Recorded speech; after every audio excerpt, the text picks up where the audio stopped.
Bueno, vamos entonces a hacer la segunda parte de glucogenosis.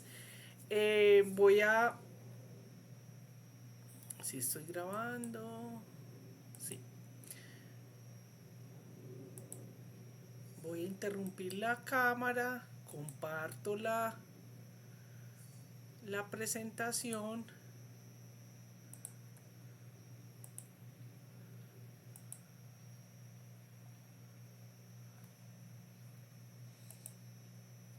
Ay. Me avisa cuando le esté viendo, por favor, señora Martínez.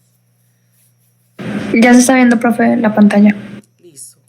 Ay, tan linda usted, gracias por asistir. Me da una tristeza cuando nadie entra.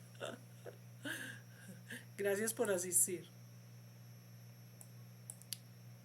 Bueno. Vamos entonces a continuar con las glucogenosis. Vamos a ver lo que serían las glucogenosis tipo 1. Entonces, a mí siempre a veces me gusta dar algunos daticos históricos, pues porque eso le va dando a uno como la idea de cómo está la situación. Como ustedes podrán ver acá, sí, en algunos libros, incluso en algunos artículos, por ejemplo, las glucogenosis tipo 1 la tenemos incluso como glucogenosis tipo 1. Ya les voy a mostrar. Ah, no, de una vez les muestro. Aquí vamos a ver, pues, como ejemplo, la glucogenosis tipo 1A y 1B, ¿cierto? Pero quiero mencionarles que en algunos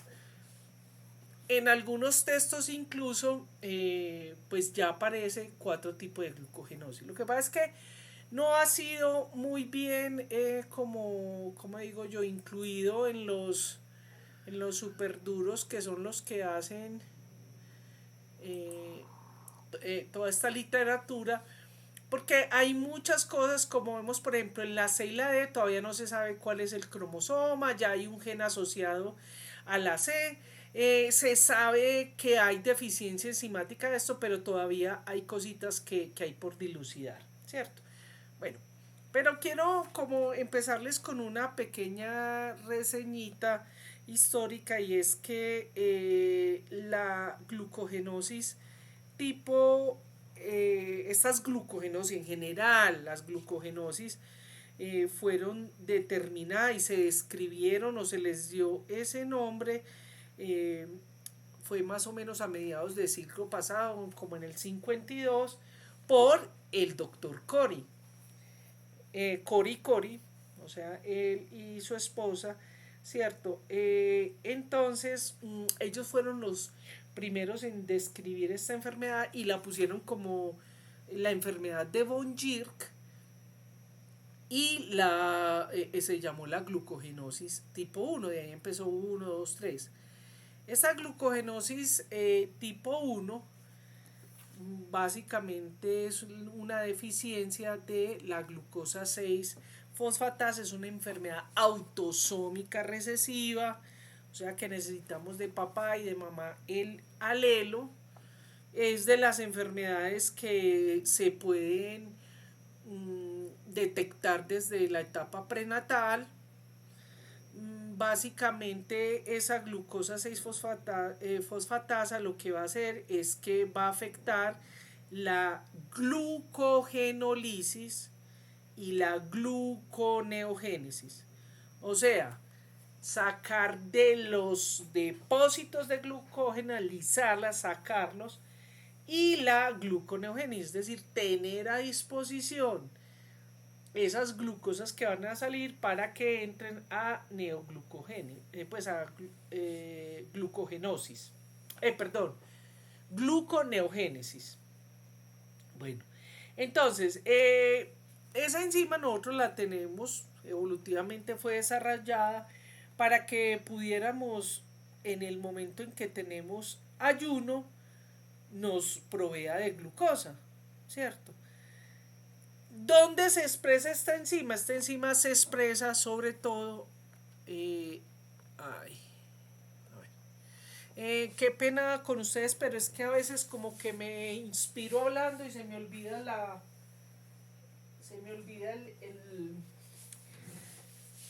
pasar la diapositiva, pero bueno, voy bien. Y se me olvidan las diapositivas, perdón. Bueno, entonces, como les decía, esta enzima, la expresión se da sobre todo en el hígado y en el riñón. Por eso va a tener las afecciones que tiene. ¿Sí? Desde el punto de vista, los detalles moleculares y de bioquímica estructural no los pregunto dentro del examen, pero pues de todas maneras se los digo, ¿cierto? Porque es importante. Entonces, esta enzima es una enzima que va a tener 4 subunidades. Y de esas subunidades, una de ellas va a estar en el retículo endoplásmico. Y es la que da la glucogenosis tipo 1A. Bueno, también recordemos que vamos a tener unos transportadores, ¿cierto? Que son los que permiten que esa glucosa entre y salga, ¿cierto? Y que tenemos que fosforilar esa glucosa. Entonces, esos transportadores van a estar relacionados con este tipo de glucogenosis, de tal manera que tenemos, por ejemplo, el defecto que está relacionado con la glucosa fosfato 1 traslocalasa. Lo voy a poner esta para irlo recordando, para que lo vayan recordando. Eso sí es ahí importante. Entonces, la glucosa 6 fosfato traslocalasa también se conoce en algunos libros o textos lo ponen como T1, T2, bueno, eso no me interesa. Y entonces lo que va a hacer es esa glucosa 6-fosfato translocalasa, como se dan cuenta ustedes, produce la glucogenosis tipo 2. La tipo 2. Y tenemos la deficiencia del transportador de fosfotraslocalasa, ¿cierto? Que es la que va a producir la tipo C. También se conoce así como fosfatraslocalasa, ¿cierto? Pero es un transportador.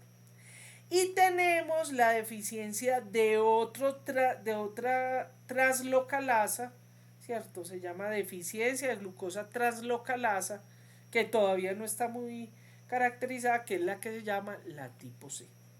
Pero nosotros, como les digo, nos estamos centrando en la tipo 1 y 2.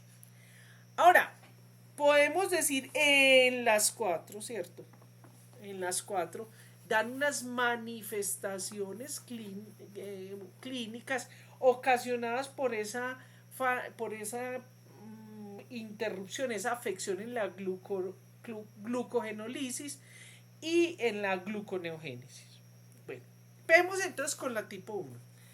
La tipo 1, entonces, esa tipo 1, ya entrando como más en detalle, y aquí este dato es importante, en la población americana, porque ya hay datos de eso, es uno en cada 100.000 a 200.000 nacimientos. Y nosotros tenemos esa enfermedad entre nosotros. Entonces hay que ponerle cuidado. A pesar de que se puede hacer un diagnóstico prenatal, no se puede hacer en el tamizaje neonatal. Entonces, todavía tenemos entonces en algunos textos que manejan esto como 2 tipos de presentaciones clínicas, o sea, la 1A y la 1B. Esto es importante que lo tengan en cuenta porque dependiendo del lugar donde ustedes se vayan a desarrollar o el texto donde lo miren, lo van a encontrar como formas clínicas. Entonces, ¿qué vamos a encontrar? En general vamos a decir que ambos tienen hipoglicemia en ayunas, hiperlactatemia, o sea, aumento de ácido láctico y hepatomegalia. Ahora, la tipo 1, se encontró en el cromosoma 17, como lo vimos en la tablita anterior. En la anterior, el cromosoma 17q21. Y eso va a depender mucho de la mutación. La mutación más frecuente es una mutación italiana, que es que son las mutaciones de arginina en la posición 83 por cambio por cisteína, y la glutamina en la posición 347 que cambia por lisina. ¿Y por qué es importante esto? Porque se sabe, a pesar de que es italiana, el 66.9% de estos de los pacientes que tienen este tipo de enfermedad tienen estas mutaciones. La tenemos en nuestro medio. ¿Qué es lo que entonces, como a pesar de eso que vemos ahí, que es como el resumen que se puede presentar? Entonces, fíjese que ya estamos diciendo hipoglicemias severas en ayunas, y ya eso lleva a todo lo otro, que sería lo general que presenta cualquier paciente que tenga una hipoglicemia. Entonces, esa hipoglicemia, y lo peor, es que, lo digo ya, aunque eso sería el tratamiento, pero a pesar de que les pongan glucagón, no responden, ¿cierto? Entonces, ellos van a presentar temblores, hiperventilación, apnea, cianosis, irritabilidad, palidez, sudoración, pues una disautonomía, convulsiones, y pueden llegar incluso a presentar edema cerebral y por lo tanto entrar en un estado comatoso y llevarlos a la muerte. Fíjese qué importante. Acuerden que por eso fue que yo me dediqué a estas enfermedades, porque realmente son enfermedades que muy fácilmente se podrían manejar, pero hay un momentico que hay un sarcudero acá. Yo me echo perdón, un momentito, que hay, me echo repelente. Como les decía, entonces simplemente con detectar y uno tener la sensibilidad de eso puede evitar que ese paciente incluso se muera. Pero ojo con los pacientes que tengan esas hipoglicemias, sobre todo esas hipoglicemias que pueden darse en la mañana, o sea, después del ayuno prolongado del sueño, o postprandial, después de que se alimenta, ¿cierto? Los niños, estos niños tienen, bueno, como es de afección hepática, entonces ellos empiezan a presentar problemas inmunológicos, sobre todo por disfunción de neutrófilos. Eso sería más pues en la B.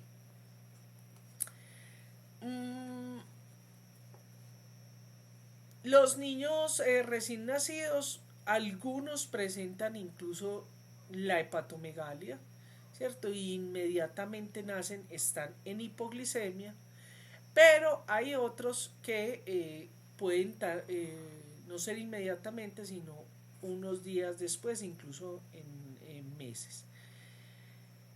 Algo que es muy importante en ellos es el déficit de crecimiento, sobre todo en los niños que pasan unos meses o que ya están en la primera infancia, ya empiezan incluso a hacer unos rasgos, como lo vamos a ver más adelante, una fotico que traje, empiezan a presentar facies de muñeca o cara de muñeca. Estos chicos, cuando ya hacen una afección importante y afectan el cerebro, pueden ser aletargados, pueden tener temblores, pueden tener pues la hepatomegalia o abdomen prominente. Vamos a ver si ya están aquí las, las foticos. Pueden tener temblores, pueden tener, como ellos empiezan a tener un desbalance en el crecimiento y desarrollo, entonces pueden ser de abdomen, cara de muñeca, abdomen prominente y las extremidades muy largas, ¿cierto?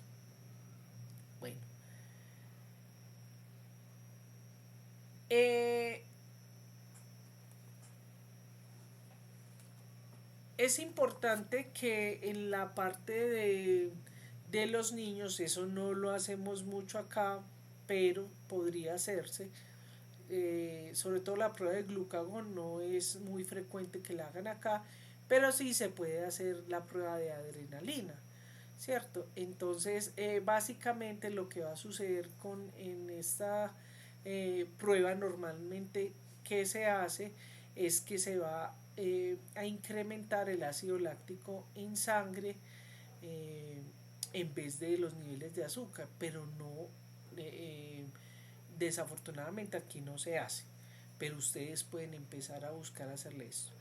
Y la hepatomegalia, ese agrandamiento del hígado, pues generalmente como estos chicos son candidatos a trasplante eh, a trasplante de hígado se pueden hacer. Ya había mencionado esto de las fases, ¿cierto? Las afecciones hepáticas también, pues, entonces pueden llevar a estos problemas de hiperlipidemias, sobre todo representado en aumento de colesterol y de hígado, ¿cierto?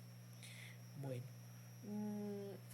recordemos que esas hipoglicemias, como además de la hipoglicemia pueden tener el ácido láctico, entonces eso va a llevar a que el paciente, si es muy severa la hipoglicemia, tenga pérdida de conciencia o convulsiones que por lo tanto van a afectar el cerebro y pueden llegar a que el paciente tenga un retardo mental severo irreversible. Entonces es importante eso. Ya cuando ellos van siendo más grandecitos en la pubertad o en los adultos, ya se van viendo algunas cosas como el retraso en los hallazgos de pubertad, pueden tener, incluso pueden quedar pequeños, porque hay atrofia en el crecimiento. Los casos de ácido úrico elevado pueden llevar a episodios gotosos, ¿cierto? Incluso a producir tofos. Pueden llegar a desarrollar, sobre todo cuando la enfermedad metabólica no es controlada, a adenomas hepáticos, incluso un hepatocarcinoma. Tenemos también problemas, afecciones a nivel renal y que pueden llevar a insuficiencia renal. Se produce glomerulonefritis.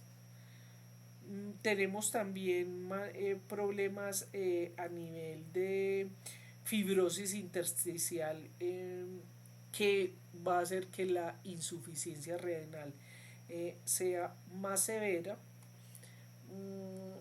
Se me olvidó mencionar, bueno, ahí lo puedo mencionar en la última. Tenemos problemas con el calcio y va a haber proteinuria y microalbuminuria. Recordemos que esos daños provocados en la hiperlipidemia, sobre todo representado en aumento de colesterol y triglicérido, también está asociado a una disminución en las lipoproteínas, en los HDL. Entonces, como consecuencia de eso, vamos a tener enfermedad cardiovascular. Se puede presentar hasta lo que se llaman santomas, que son como esos crecimientos en la piel grasosos, que son los santomas.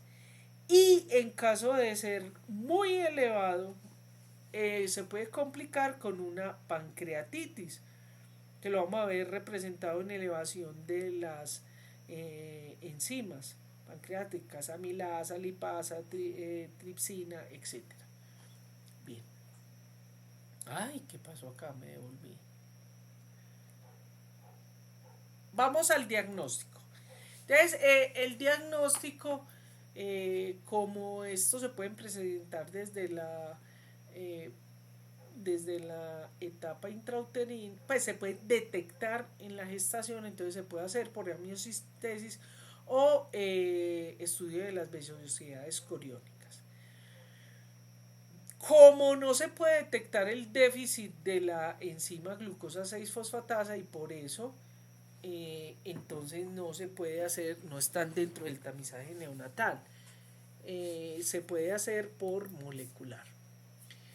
¿Cómo hacemos el diagnóstico? El diagnóstico, ¿qué nos puede hacer sospechar eso? La hipoglicemia, hipoglicemias en ayunas, la hepatomegalia. Pero además si con eso hacemos algunos exámenes y nos vamos a encontrar con hiperlactatemia o hiperlactacidemia también. O sea, acidosis, aumento de ácido láctico, ¿cierto? Cuerpos cetónicos. Y eso los podemos encontrar aumentados no solamente en sangre, sino en orina. Eso ya nos hace la sospecha. Si además de eso, como pasa en nuestro país, está lo que es el aumento de los lípidos, o sea, la hipercolesterolemia y la hipertrigliceridemia. También ya acabamos de ver que si está complicado, se puede haber hiperuricemia. Eso solo nos puede ya dar una sospecha de la enfermedad, ¿cierto? Ya esto lo había dicho anteriormente. Hay otra cosa que tenemos que tener en cuenta y es qué va a pasar, qué pasa cuando se dan las cargas de glucosa, porque entonces como usted está sospechando, ojo, porque en este caso la carga de glucosa, o sea, lo que se llaman nosotros llamamos la curva de glicemia, ¿cierto? Nos pueden ayudar siempre y cuando se mida el ácido láctico. ¿Listo? Eso es muy importante. Bien. Normalmente, ¿qué va a pasar con el ácido láctico en un individuo normal? Pues que va a estar bajo y se va a ir aumentando a medida que se va dando las cargas de glucosa.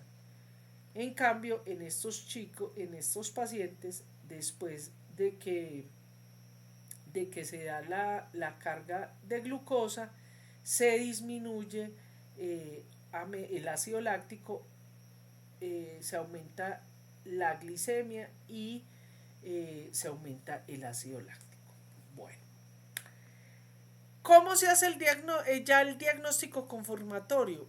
Pues por la determinación de la actividad enzimática, no lo tenemos, o por genética, por las variantes genéticas. Ya sabemos que hay otras como los depósitos de glucógeno, etcétera, pero que no lo hacemos. Aquí tenemos, este es un claro ejemplo de lo que nos recomienda en España. Me gusta traerlo acá. No en todas las glucogenosis que vamos a hacer vamos a poner este algoritmo, pero es más o menos para que ustedes sepan y cómo lo pueden desarrollar. Entonces tenemos entonces la anamnesis. Acuérdense que lo que vimos, lo de las fases toscas, la hepatomegalia, los exámenes que usted puede hacer para clínicos, ¿cierto? Como la hipoglicemia, el ácido láctico, los lípidos, etcétera. Y ya el diagnóstico, pues ya vemos que es bioquímico y genético. Este es un paciente nuestro, cartagenero, es el típico, esta es la fascie de cara de muñeca, ¿cierto? Que son como con los cachetes prominentes. Ya él aquí fue después del trasplante hepático, pero si vemos que tenía un poco de raquitismo a nivel de las extremidades superiores e inferiores, que son largas y muy delgadas. ¿Cómo se hace el tratamiento? Entonces ya vimos que en general que el tratamiento es tratar de evitar la hipoglicemia, la hiperlactacidemia, la hipercetosis, etc. Bueno, específicamente entonces vamos a rebajar la hipoglicemia, porque recuerden que eso lo que va a hacer es que va a estimular la gluconeogénesis, ¿cierto? Entonces eh, vamos a reducir el mínimo de esa acidemia orgánica por el ácido láctico y, pues lógicamente el glucagón, ¿cierto? Vamos a evitar, tratar o manejar las convulsiones por la hipoglicemia, que esto básicamente se puede hacer haciendo manejando una homeostasis calórica con aminoácidos intravenosos. Ojo que aquí no se puede, como en otras patologías, colocar tanto aminoácidos como grasas, porque no sabemos cómo está el hígado, ¿cierto?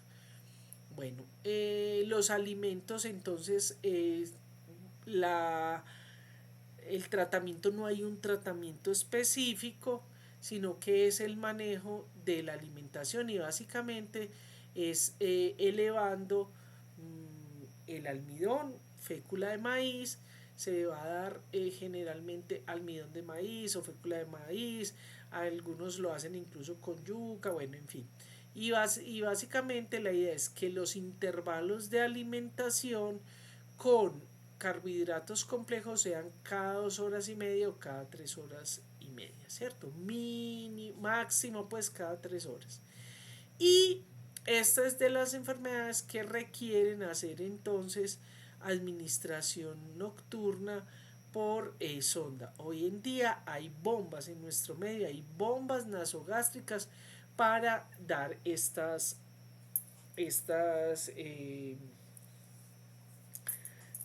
fécula de maíz. Les cuento que el próximo fin de semana va a haber un congreso de glucogenosis en Cali. Bueno, en la alimentación oral, entonces hay que tener pues cuidado con esos alimentos que recordemos, lo más importante es tener en cuenta alimentos que sean de absorción lenta, o sea que se necesite todo el metabolismo para que lentamente vaya proveyendo esa glucosa, ¿cierto? Eh, También tenemos que tener en cuenta los alimentos que hay que restringir, ¿cierto? Y entre ellos entonces están las frutas, lo que tenga azúcar, acuérdense que la sacarosa, el azúcar es glucosa más fructosa, y la lactosa, o sea que hay que restringir todos los lácteos porque la lactosa es un disacárido que está compuesto por galactosa más glucosa. Entonces esa alimentación oral hay que prohibirla, es prohibido en ellos. Eh,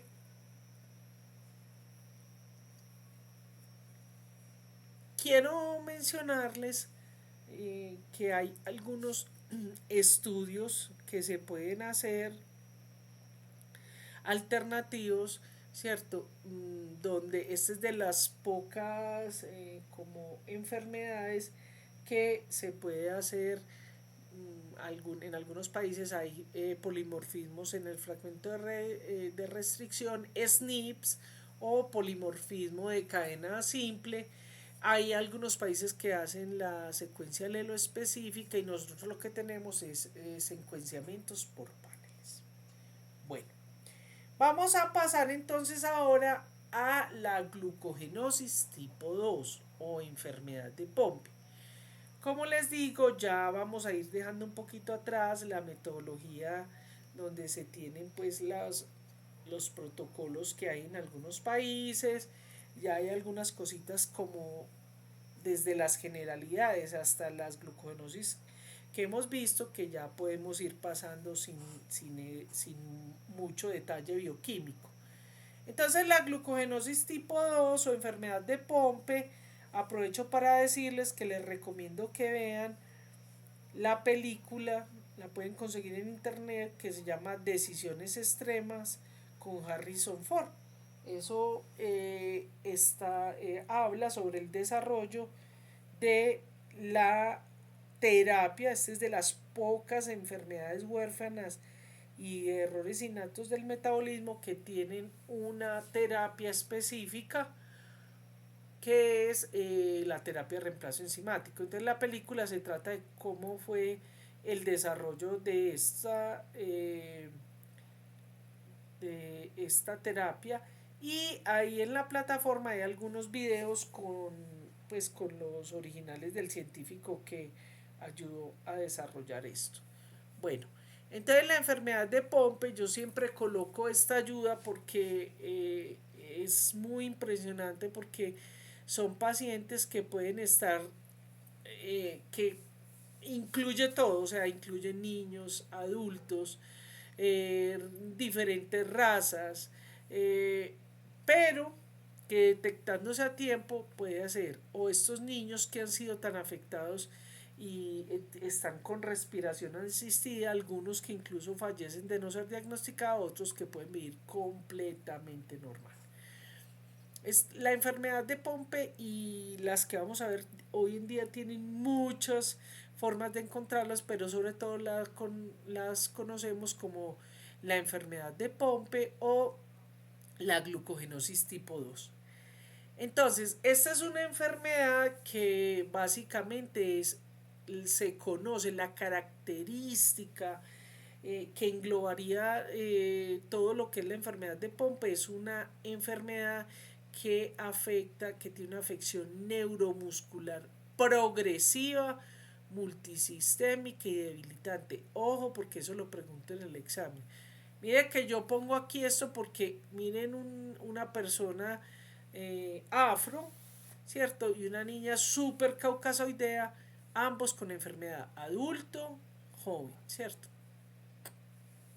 Esta es una enfermedad que es autosómica recesiva, la prevalencia es más o menos 1 en 40.000, y en esta enfermedad tenemos dos presentaciones, que es la presentación infantil y la presentación en adultos. Bien, entonces el defecto de la enfermedad básicamente está ocasionado porque hay una deficiencia de la enzima que es la alfa-galactosidasa ácida, se conoce también, o alfa-galactosidasa. Y entonces, ¿qué es lo que sucede? Nosotros entonces, cuando tenemos suficiente combustible en glucosa, vamos a formar el glucógeno. Ese glucógeno, entonces, cuando nosotros necesitamos para poder disponer de esas glucosas, ¿cierto? Esos autofagosomas, ¿cierto? Lo que van a hacer es que se van al lisosoma, ¿cierto? Y donde tendríamos la alfa-glucosidasa, que sería la que nos va a liberar estas glucosas. Y aprovecho para decir que también esta enfermedad está dentro del grupo de enfermedades que llaman enfermedades lisosomales. Entonces, como está disminuida o no funciona, entonces se empieza a acumular el glucógeno, se acumula, hasta que ocurre lo siguiente. Este es el músculo que nosotros tenemos, un músculo sano. Y tenemos nuestros lisosomas, ¿cierto? Que van haciendo su actividad. Pero cuando la enzima está afectada, entonces empiezan por un lado a reproducirse los lisosomas y además a estar llenos de glucógeno a tal punto que se lisan. Hay una lisis, y al hacer una lisis hay una autofagia. Se dañan las células, daña la fibra muscular.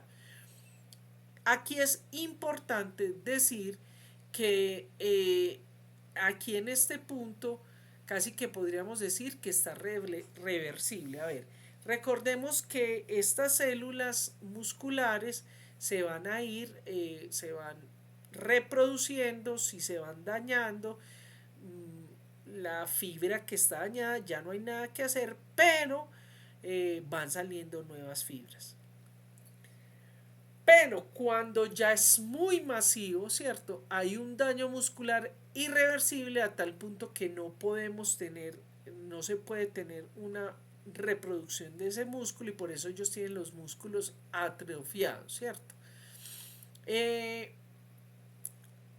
Hasta aquí esto es interesante y por eso es tan importante eh, hacer un diagnóstico temprano, oportuno, para poder empezar y más esta enfermedad que tiene tratamiento. La cuestión es que en esta enfermedad, en Pompe, tiene las dos presentaciones como ya vamos a ver, la presentación infantil es más agresiva, es más incapacitante y generalmente, de no ser manejada y tratada, mueren antes de los 2 años. La presentación en adulto no es tan agresiva, pero es muy discapacitante y daña mucho la calidad de vida de los pacientes. Entonces, eh, en, la, en la presentación infantil o en el inicio temprano, eh, vamos a ver en estas diapositivas que les voy a mostrar acá que hay cosas que se van a repetir. ¿Cuál es la diferencia? La diferencia es que, por ejemplo, en la temprana, como es más agresiva, entonces se atrofia, por ejemplo, las infecciones respiratorias que son muy frecuentes. ¿A qué se deben? Se debe a que hay una atrofia de los músculos. Entonces, el diafragma va a estar muy afectado y por lo tanto es las secreciones que se van a producir para compensar eso, más la flora bacteriana que hay propia en los pulmones, hay un crecimiento nosocomial y generalmente o se mueren por esa infección nosocomial o por una broncoaspiración, ¿cierto? Generalmente ellos evolucionan hacia una insuficiencia respiratoria. Pero como tempranamente empiezan a presentar sus manifestaciones, hacen lo que se llama organomegalia, o sea que hay aumento del hígado, esplenomegalia, aumento del vaso, macroglosia, hacen cardiomegalia, ¿cierto? Entonces, por eso hay que hacer un diagnóstico oportuno importante, sobre todo para los que van a estudiar aquí pediatría.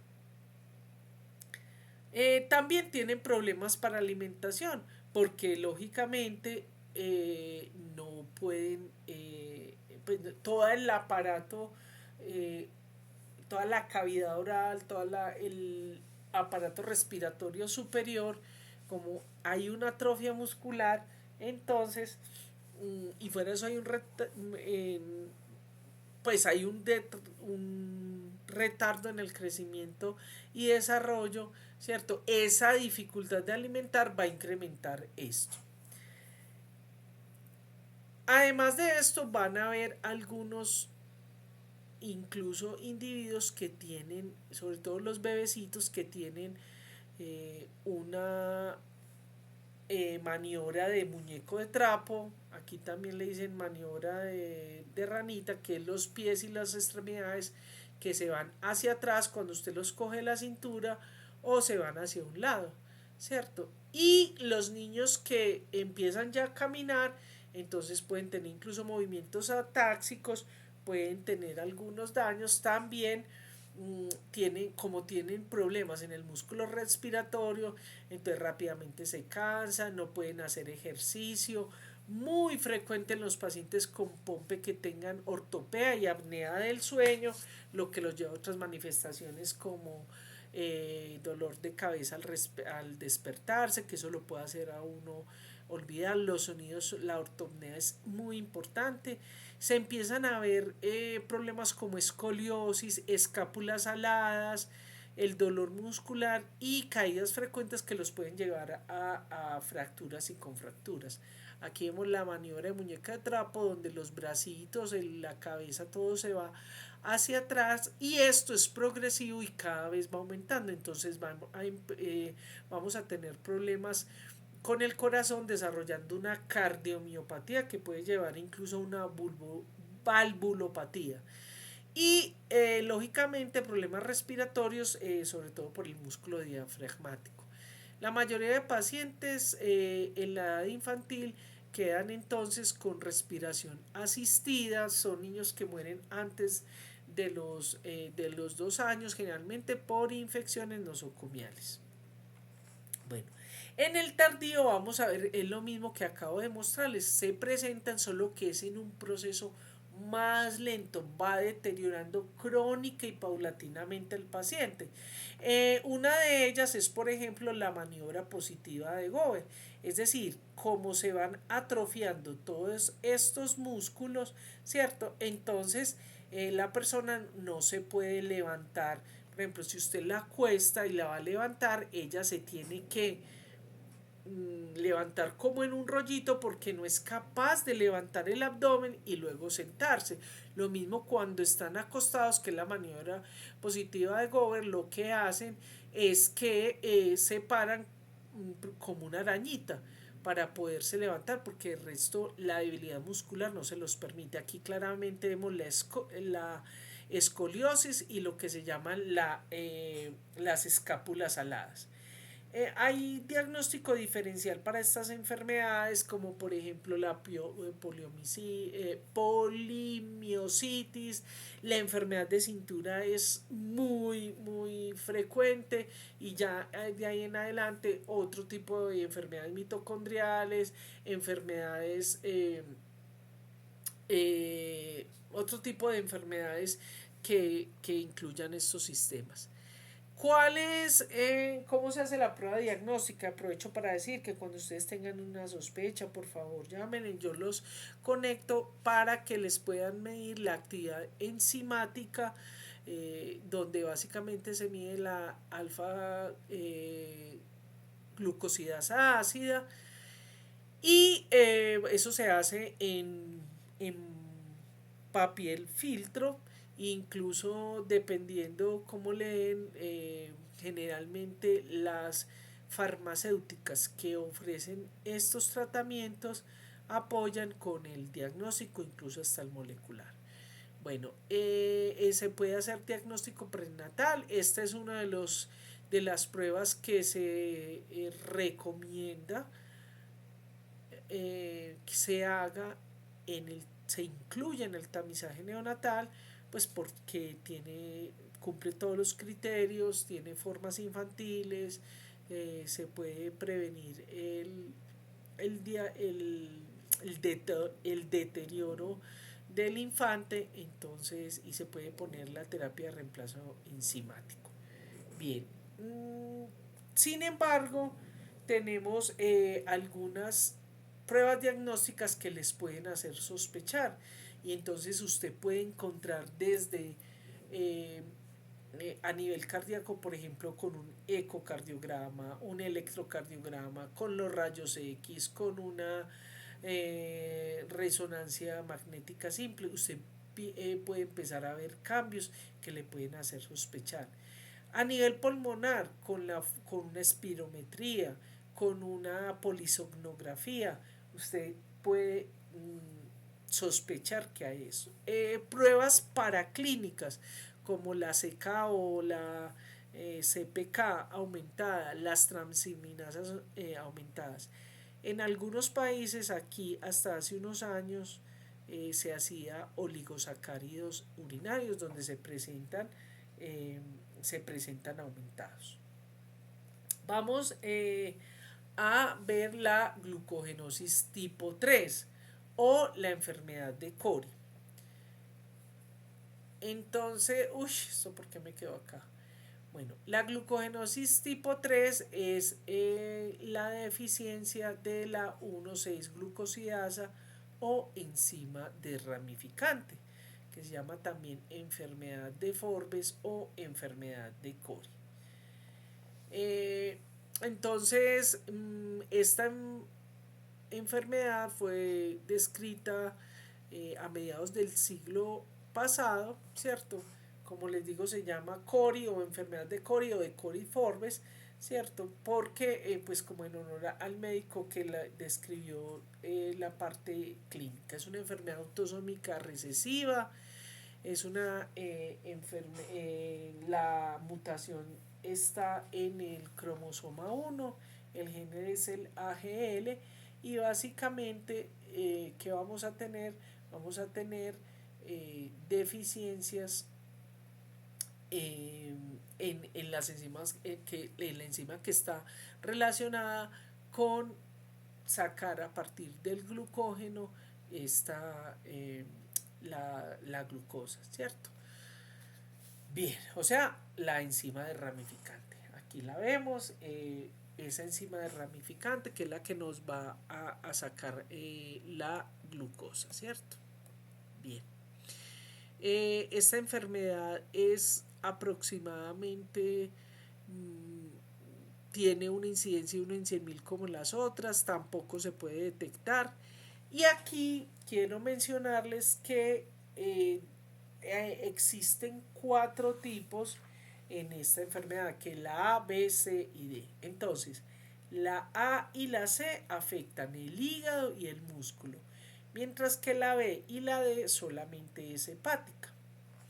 ¿Cuáles son entonces las manifestaciones clínicas de esta enfermedad? Entonces, se va a presentar hipoglicemia, hipocrecimiento, tienen hepatomegalia muy marcada y cuando se incluye la muscular tienen hipotonía y cardiomegalia. Se presenta por lo tanto baja talla, bajo peso y estas enfermedades empiezan desde la primera infancia. Entonces, la tipo 1 y 3 es muy difícil, usted, incluso creo que las 4, es muy difícil que usted pueda distinguirlas. Incluso en todas las glucógenos es muy difícil que usted a simple vista con una hepatomegalia, hipoglicemia, hiperlipidemia, retraso en crecimiento, ya los vimos en las otras, usted pueda diagnosticarla. Realmente se hace pues con pruebas específicas o genéticas. Esta es de enfermedad por los, sobre todo la hepáticas, puede desarrollar adenomas hepáticos, incluso hepatocarcinomas, puede desarrollar, eh, incluso aunque estén diagnosticados y más si no están controlados, una miopatía importante en la tercera y cuarta vida de vida, pueden presentar hipertrofia ventricular y se ha asociado con la aparición de ovarios poliquísticos. No está comprometida la fertilidad. Aquí vemos entonces un paciente, este es del libro de Scriber, ¿cierto? Que tiene una hepatomegalia importante, ¿cierto? Tenemos aquí en cambio un adulto que no tiene esas manifestaciones tan floridas como en el niño, pero que empieza ya a hacer unas afecciones a nivel óseo. Entonces, básicamente, lo que vamos a tener es que hay un problema con el glucógeno. Esto, pues, sobre todo lo de la estructura anómala, pues no se cumple mucho para nosotros porque no podemos verlo como está. Pero se puede hallar tanto en músculo como en hígado, ¿cierto?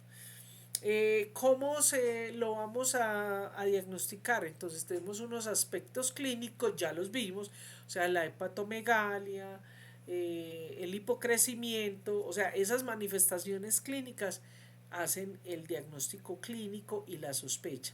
Y ya entonces la confirmación se hace por las técnicas que puedan mostrarnos el glucógeno, la estructura de glucógeno, o por la deficiencia de la enzima de ramificante. Si nosotros cogiéramos el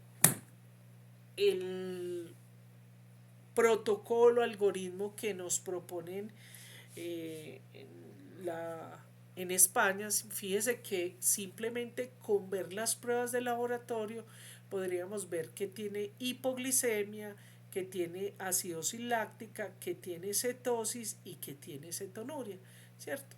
Y ya estos otros que si bien están aumentados, si nosotros comparáramos todos los algoritmos, nos podría hacer pensar, ah, de pronto es uno o dos o tres, etcétera.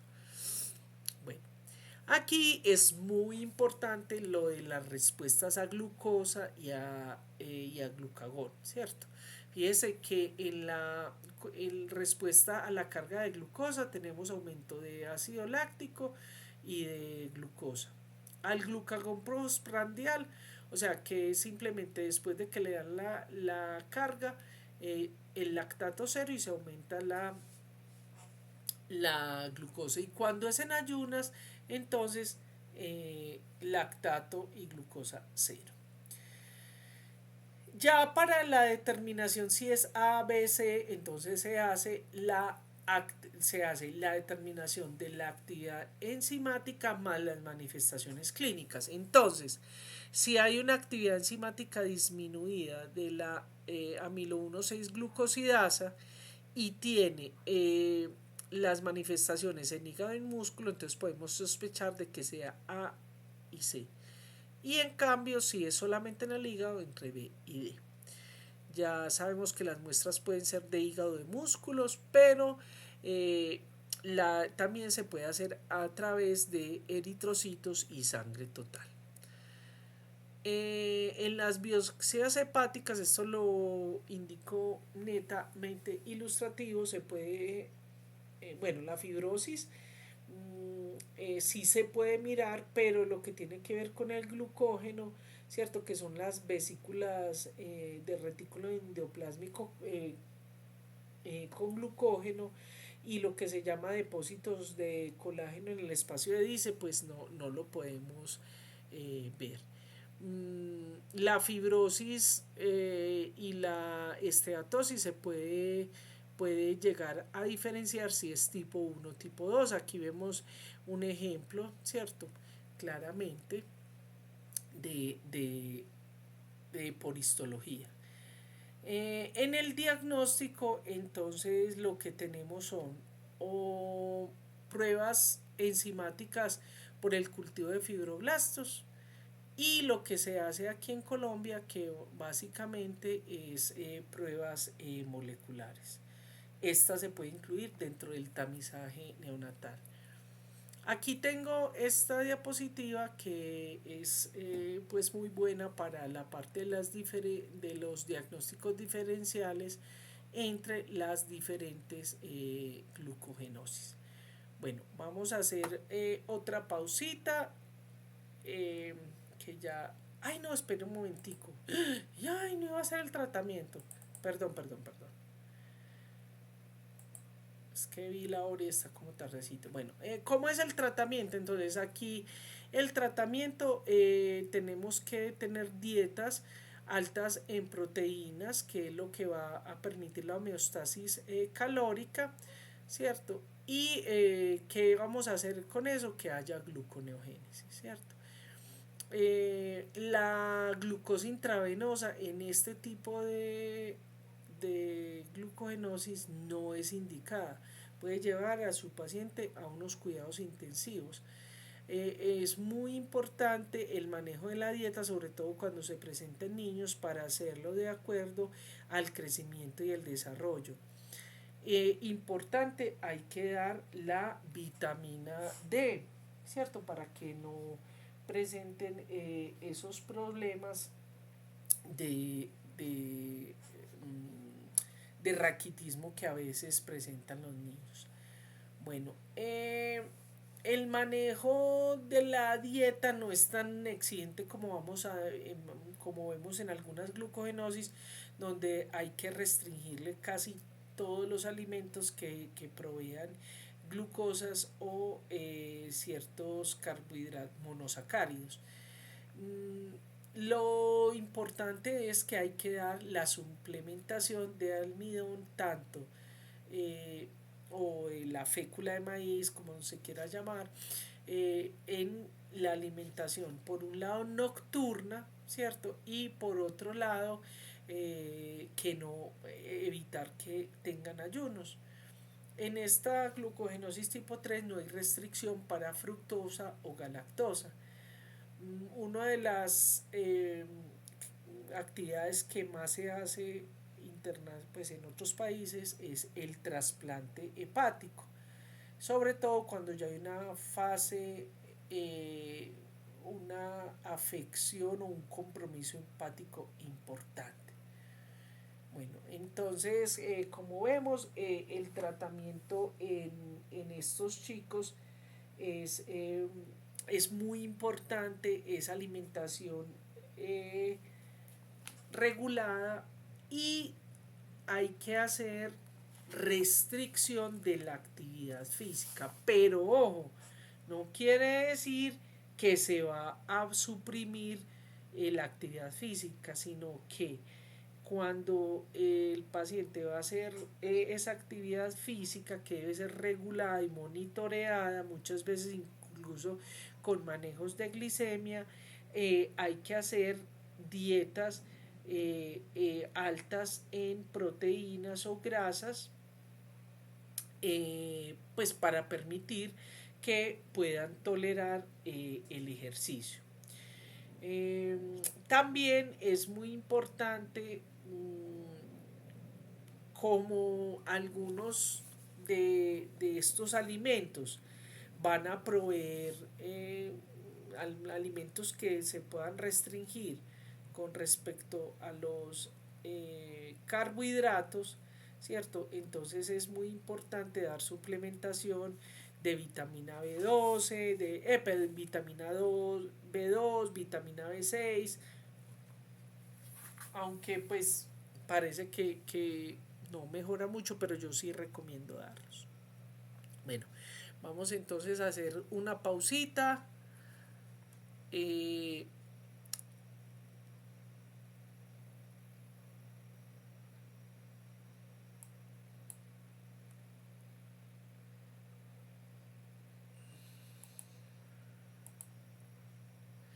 Señora Martínez, Profe, le voy a, pues haciendo honor a usted que es tan juicioso y que ha estado en todas las clases, eh, pues siempre tenemos como, nos faltan como casi la mitad, ¿cierto? Entonces, pues irremediablemente yo siempre, pues solo tenemos una clase de glucogenosis, pero siempre la tengo que hacer en dos porque es imposible presentar todo esto en una sola. Entonces, si quiere, hoy podemos dejar la clase hasta acá y ya vamos con las otras glucogenosis. Sería la 4. A ver, yo la pongo acá. La 4, la 5, eh, pues todas las que tenemos acá, si le parece. O si quiere que hagamos otro poquito.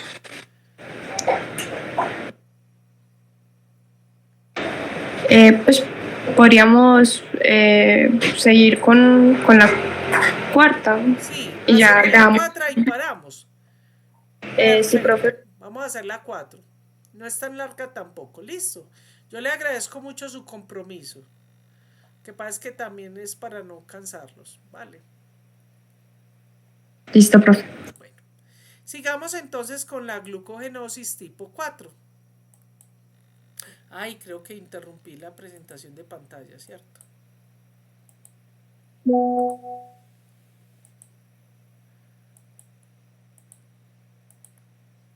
Está viendo ya mi pantalla, ¿cierto? Sí, profe, ya se está viendo. Bien. Bueno, la glucogenosis tipo 4 o enfermedad de Anderson o de enzima ramificante. Entonces, esta enfermedad también se le conoce como amilopectinosis, aunque ya casi no se utilizan todos esos otros sinónimos. Es básicamente enfermedad de Andersen o glucogenosis tipo 4. Se llama así básicamente porque pues quien la escribió fue el doctor Anderson, que fue descrita a mitad del siglo pasado, como en el año 56, y básicamente es una deficiencia de la enzima ramificante, o sea, la enzima que hace esa función 1,4,1,6 transglucosidasa o enzima ramificadora. Eh, Representan más o menos el 3% de las glucogenosis que tenemos. Tenemos en nuestra ciudad, en nuestro país, pacientes con esta enfermedad y básicamente lo que va a hacer es que va a ser un almacenamiento anormal del glucógeno. Y eso va a conllevar, y también es conocida como una enfermedad que va a afectar hígado y músculo, o sea, hepática y miopática, ¿cierto? Es autosómica recesiva, el gen se llama el GBE1, está localizado en el cromosoma 3. Se han encontrado aproximadamente unas 40 mutaciones. Las más frecuentes, o sea, tenemos unas mutaciones que son frecuentes, sobre todo en lo que, porque dentro de ellas hay como unos subtipos que son con las forma hepática. No, pues no, eso no se lo tiene que aprender uno. Y hay unas mutaciones que son para una forma no juvenil muy progresiva. Vamos a ir viendo más adelante. Entonces, el cuadro es muy heterogéneo, que es una frase clásica en estas enfermedades. ¿Por qué? Porque las manifestaciones son muy diferentes en todos los pacientes y también en todas las formas clínicas, ¿cierto? Entonces, tenemos la forma... Ah, bueno, otra cosa que quiero decirles, eso depende usted en el libro que lo estudie, ¿cierto? Hay unos que hablan de tipos y de formas. Esta es de las que incluye formas y tipos. Pero entonces tenemos la forma clásica, ¿cierto? Que es la que estos chicos nacen bien, súper bien, no se les ve nada, no tienen ningún fenotipo, pero a medida que van creciendo van desarrollando la hepatomegalia, la hipotonía y el retraso en el desarrollo. Rápidamente en la forma clásica pasa de una enfermedad hepática a una cirrosis que los va a llevar a que tengan una hipertensión portal, ascitis, que es acumulación de líquido, y generalmente mueren en la primera infancia. Como lo dice la literatura, hay algunos casos que se han detectado donde la forma hepática no es progresiva. Tenemos también que en la forma clásica hay algunas manifestaciones neuromusculares que van desde la edad fetal hasta, pues hay algunos que han llegado a fase adulta con una hipotonía importante. Y la forma grave que comienza al nacer, donde hay una disminución de los movimientos fetales e incluso puede llegar a interrumpir el embarazo, artrogriposis, pulmones hipoplásicos y hacen pues la muerte perinatal, ¿cierto? Quiero mencionarles también que existen otras formas que han sido descritas como la hipotonía grave, ¿cierto? Que presentan cardiomiopatía, depresión respiratoria y afección neural, y las leves, que es las que nosotros tenemos en nuestro medio, por la gracia, ¿cierto? Donde hay una aparición que se va desarrollando crónicamente, va haciendo una debilitación, va desarrollando una debilidad muscular y una cardiomiopatía que se traduce en una insuficiencia cardíaca. Tenemos otras formas, que es la forma neurológica del adulto, también la tenemos entre nosotros, donde va afectando ya el sistema nervioso central y periférico, y pues se van haciendo afección a nivel de el sistema nervioso motor y periférico.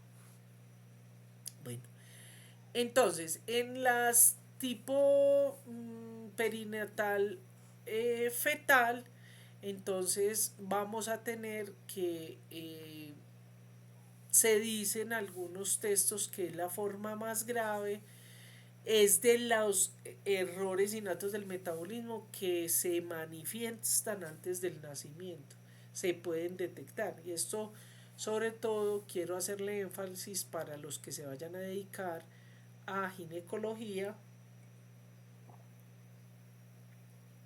y por supuesto a los médicos generales que hagan control ginecológico, sobre todo los del primer nivel. Y bueno, entonces se va a mostrar una acumulación de líquido de feto, en el feto, alrededor del feto, y esa ascitis fetal va a provocar entonces que haya una disminución de movimientos fetales, y es lo que va a llevar a la artrogriposis. Ojo con eso para que lo tengan en cuenta. En el neuromuscular perinatal, entonces pueden sufrir hipertermia, atrofia, debilidad muscular y cardíaca, y realmente se mueren antes del periodo neonatal. En el tipo muscular congénito no se van a ver las manifestaciones, se va a desarrollar durante los primeros años de la infancia o la juventud, llegan al desarrollo de una hipotonía grave a tal punto que no pueden caminar, que puede afectar los músculos respiratorios, pero que pueden llegar a sobrevivir, incluso a manejar y a tener muy buena calidad de vida. En el hepático progresivo también se conoce como uno de los más comunes dentro de estas glucogenosis tipo 4. Puede empezar desde los primeros días de nacido, donde se va a ver que el crecimiento y desarrollo está lento, no aparece o están por debajo del percentil de talla y peso, y ya cuando llegan a la primera infancia tienen un retraso en el crecimiento y desarrollan hepatomegalia. En el hepático progresivo también podemos encontrar el desarrollo de cirrosis, hipertensión portal, ascitis, hipotonía. ¿Cómo se diagnostica? El diagnóstico se va a hacer para todas las glucogenosis. Es decir, la diferenciación en clínica es muy difícil hacerla. Tiene que ser un experto en glucogenosis para que pueda hacer todas estas características que les estoy diciendo.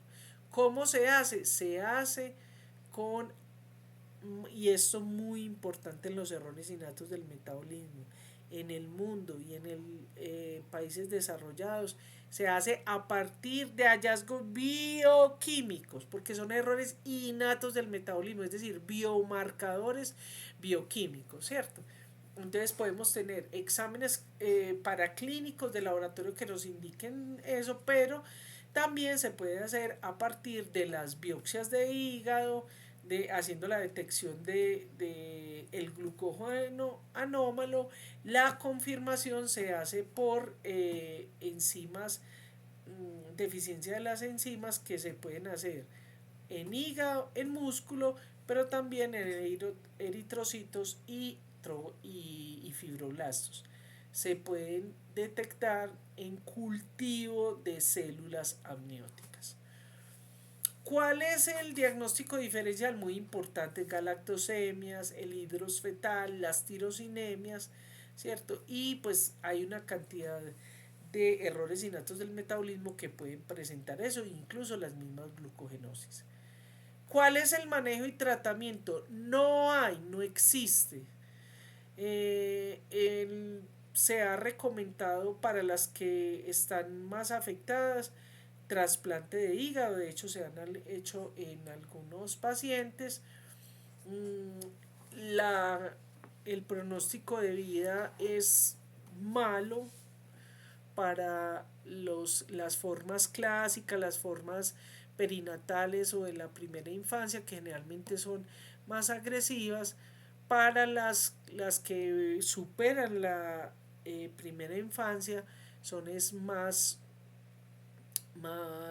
lentas, más progresivas, ¿cierto? Van deteriorando más la calidad de vida, pero eso va a depender como del diagnóstico, manejo que se le vaya haciendo al paciente. Bueno, ¿esto qué pasó acá? Bueno. Sigue entonces la glucogenosis tipo 5, pero entonces las vamos a dejar, ya faltan unos minuticos, la vamos a dejar para la siguiente clase. Bien, dudas, preguntas, sugerencia, mi señora Martínez. No, profe, todo claro. Muchas gracias. Bueno, dejo de presentar, prendo mi cámara y detengo la grabación.